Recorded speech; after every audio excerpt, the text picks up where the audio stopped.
Look at that fish. Taken on the first evening. Right on. Beautiful. How about a 10-pound coho? Come on, Betty.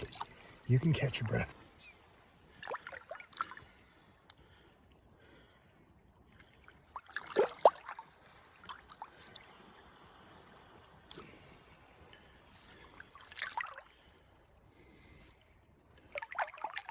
There you go. There you go. Beautiful. Get out there. Join your pals. Nice. Way you go, bud.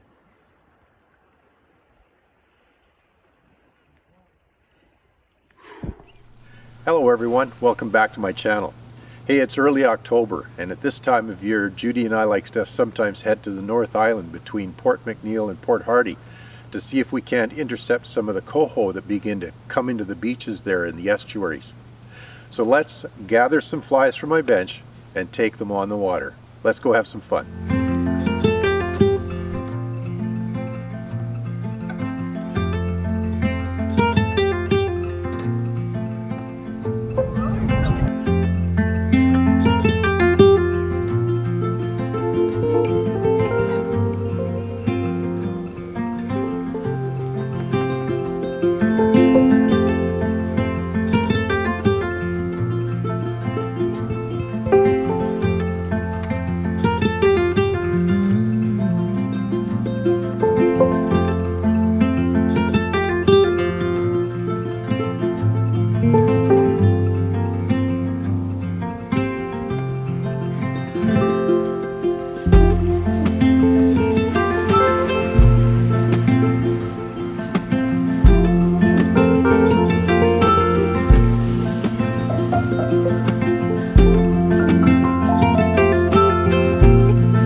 So I want to take a minute to talk about the setup that I use here on the eastern Vancouver Island beaches. It's very specific and it has a lot to do with the kind of terrain that we have and the fish that we're going to encounter. Let's take a closer look at the rod and reel here.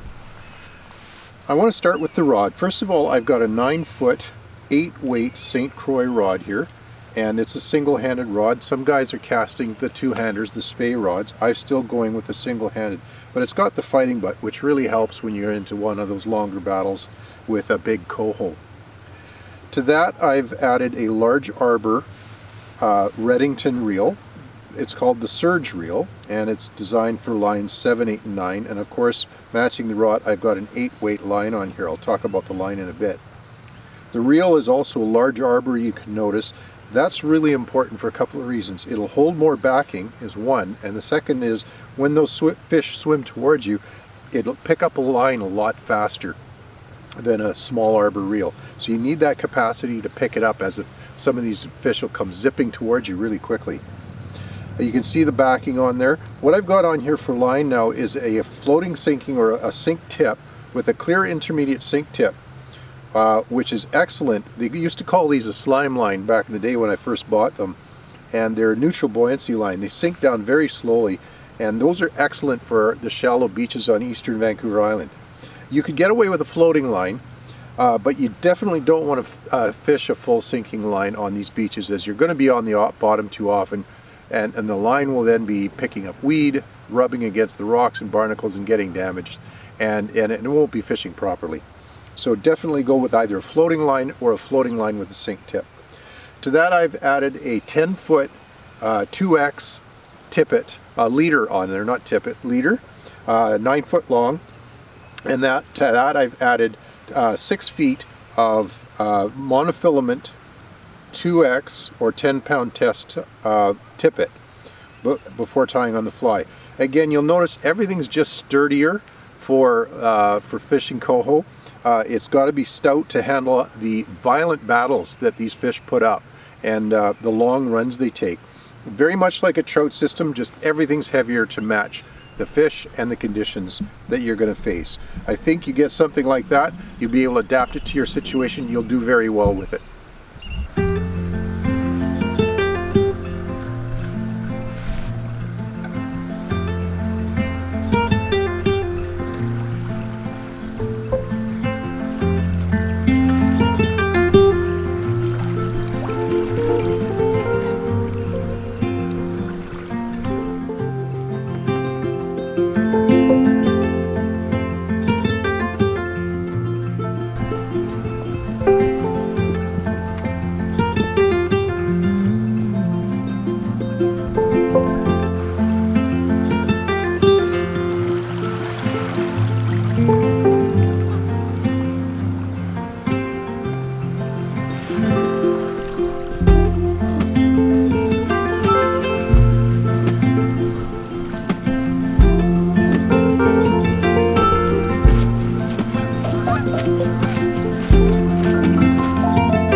So in this particular year, the coho seemed to be running a little later than usual.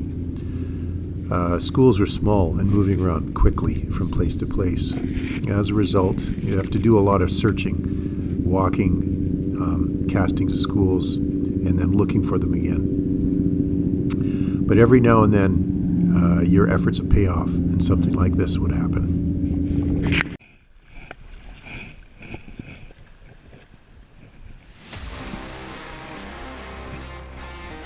Fish on!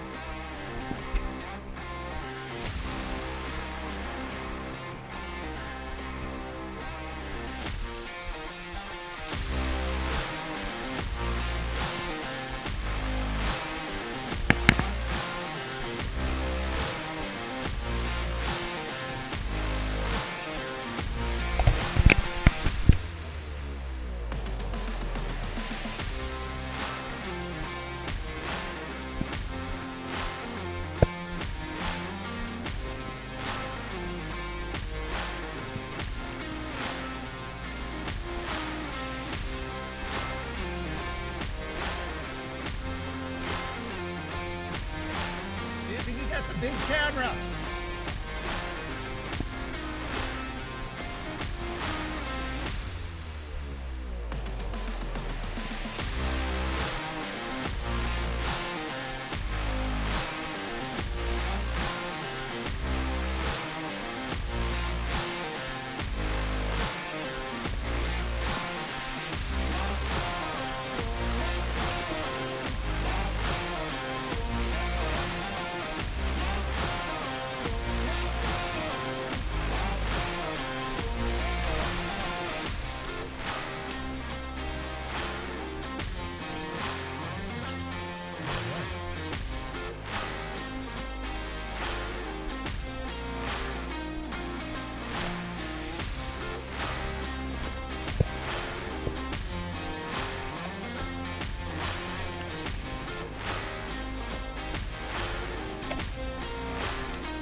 that fish. Look at that fish.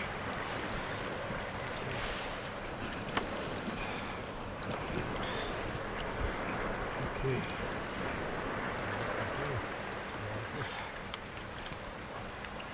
Isn't that a beauty? Let that go. It's a wild fish.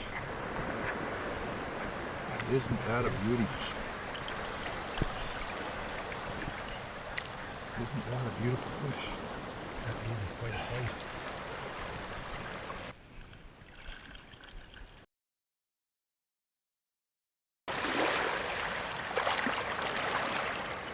Away he goes. That was a really nice fish, eh?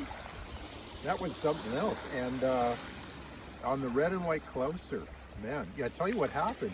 The fish were moving along that far shore. You could see the schools swirling in the water, and there occasionally to be a fish jumping. And I was just working my way in close enough, and I tried the California Neil, and I was able to see the school following the fly, and that happened at least twice. And they didn't commit. And then I started casting, and then they wouldn't move at all. So I thought, okay, I'm going to change up. And we're going to show you the California Neil here. No, this is the red and white clouser. Have I got that in the frame there? Right? Very simple fly to tie. It's on my channel. You need to check this one out. It's tied with the bead chain eyes and the red and white polar bear hair. So on the first cast in there, slammed it. And I was into that fish, and it was, what do you think? It was about 6 pounds, maybe 7? Yeah, so really nice bright fish. And I haven't been able to get into another one right now because the school seems to have moved out with the ebbing tide as the water's getting a little shallower. But a lot of fun, a good long fight, nice bright fish, and I'm hoping for some more later today.